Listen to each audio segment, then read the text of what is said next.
Hi, Zion Lutheran Church and friends of the congregation. Worship for Sunday, September 16th has been canceled because of the bad weather in the area associated with what's left of Hurricane Florence. But I still hope you gather together with your family and friends and those who are near to worship the Lord and to have some family time and devotions. And this video is just being offered to you and to others as a way to help you do that. Along with it, I'll be sending out via email some at-home worship resources and other things to think about and do, and I hope that you might look at those as you gather together with your family in the next day. Wanted to read for you real quick the gospel reading appointed for this Sunday. It's from the 8th chapter of Mark. Jesus went on with his disciples to the villages of Caesarea Philippi. And on the way he asked his disciples, "Who do people say that I am?" And they answered him, "John the Baptist, and others Elijah, and still others one of the prophets." He asked them, "But who do you say that I am?" Peter answered him, "You are the Messiah." And Jesus sternly ordered them not to tell anyone about him. Then he began to teach them that the Son of Man must undergo great suffering, and be rejected by the elders, the chief priests, and the scribes, and be killed, and after 3 days rise again. He said all this quite openly, and Peter took him aside and began to rebuke him.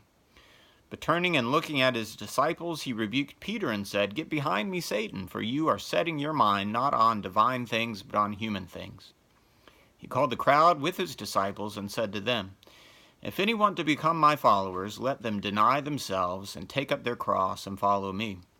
For those who want to save their life will lose it, and those who lose their life for my sake and for the sake of the gospel will save it." The word of the Lord. So I don't know about you, but I grew up going to church most Sundays, and I imagine for the first 10 or 15 years of my life, I heard stories about Jesus each and every week. But in all those years, only a couple of those stories really stuck with me. A couple of them were stories that I said, "I remember hearing this before." And one of them, for some reason, turns out to be those verses from the 8th chapter of Mark's Gospel. In particular, I remember hearing time and time again Jesus ask that question, "Who do people say that I am? And who do you say that I am?" I guess there was just something about that story that seemed important to me, even as a young child. It seemed like the question that Jesus was asking the disciples and the question that Jesus was asking all of us was an important one. And so I remembered.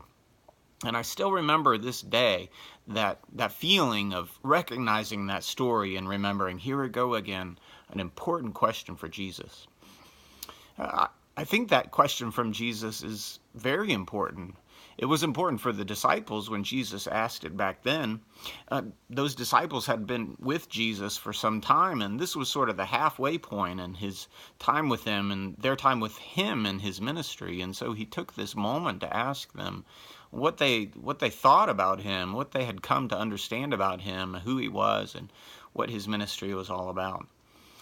And even still, it's an important question for the rest of us. Who do we say that Jesus is? We hope, like the disciples, to be able to answer with some wisdom and some accuracy as we try to describe who Jesus is as the Son of God, as God's Messiah, God's chosen one, the one God sent into the world with a special mission to rescue the lost and save and redeem the world and be the means of love and hope to all those who God desired to bring close to him again.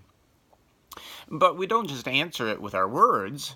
Surely there's opportunities in our life to say who Jesus is. In our conversations with others and all that we do, we bear witness to who Jesus is with our words, but also with our actions too, don't we? Particularly when we hear Jesus say things like, "Those who want to follow me, let them take up their cross, deny themselves, follow in the path that I walk." We know that that means that the way we live our lives, particularly the way that we give ourselves away and deny ourselves and love and serve others, that these things say something about who Jesus is too. And so today, and in the days to come, I want to invite you to reflect on how you answer that question, who is Jesus? We answer that question with our words, for sure. And we also answer that question with our actions, particularly now in the days to come, as we live in the aftermath of a natural disaster.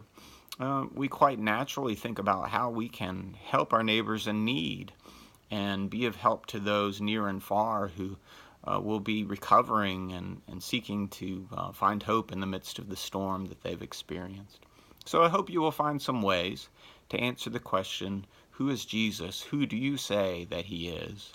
And who do you show that he is in the ways that you serve your neighbor and help those in need? So I'd like to invite you down below in our comment section on YouTube or on Facebook to do one of two things. One, if there are some words that you would like to share about who you say that Jesus is, share those words below with us. And at the same time, if in the midst of all that you are doing during these days of hurricane and tropical storm and tropical depression days, if there's ways that you are showing who Jesus is by ways that you're serving and loving others, maybe you can take a picture and post that picture down below as well. All these are ways that we, as disciples of Jesus, are seeking to say who Jesus is, and to let our answers be good news to the world around us. God's blessings to you, Zion Lutheran Church. May you be safe, and may you remember those who need to know who Jesus is in the days to come.